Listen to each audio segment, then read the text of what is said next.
আপনি কি জানেন পৃথিবীতে এমন ৩টি ভয়ানক ব্রিজ আছে যেগুলো দেখলে আপনার চোখ কপালে উঠবে? এই ব্রিজগুলো এতটাই বিপজ্জনক যে একটু ভুল করলে আপনার জীবন চলে যেতে পারে। সেটা জানার আগে এই ছোট্ট বিড়ালটিকে যদি কিউট মনে করেন তাহলে ভিডিওতে লাইক দিয়ে চ্যানেলটি সাবস্ক্রাইব করুন।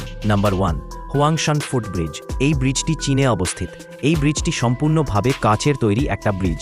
এই ব্রিজটি যতটা সুন্দর ঠিক ততটাই বিপজ্জনক। এই ব্রিজটি মাটি থেকে প্রায় 1400 মিটার উঁচু এবং এই ব্রিজটি শুধুমাত্র 2 পাহাড়ের সাথে ঝুলন্ত একটি ব্রিজ।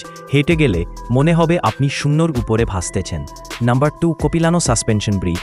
এই ব্রিজটি কানাডায় অবস্থিত। এই ব্রিজটি ঘন জঙ্গলের মধ্যে দিয়ে তৈরি করা হয়েছে। এই ব্রিজটির একটি বিশেষ গুণ আছে, এই ব্রিজটি রাত হলে আলোকিত হয়ে যায়। Number 3, Eshima Ohashi bridge. এই ব্রিজটি জাপানে অবস্থিত। এই ব্রিজটি এমনভাবে তৈরি করা হয়েছে দেখলে মনে হবে এটি কোনো পাহাড়। এই ব্রিজটি পাহাড়ের মতো খাড়াভাবে তৈরি করা হয়েছে।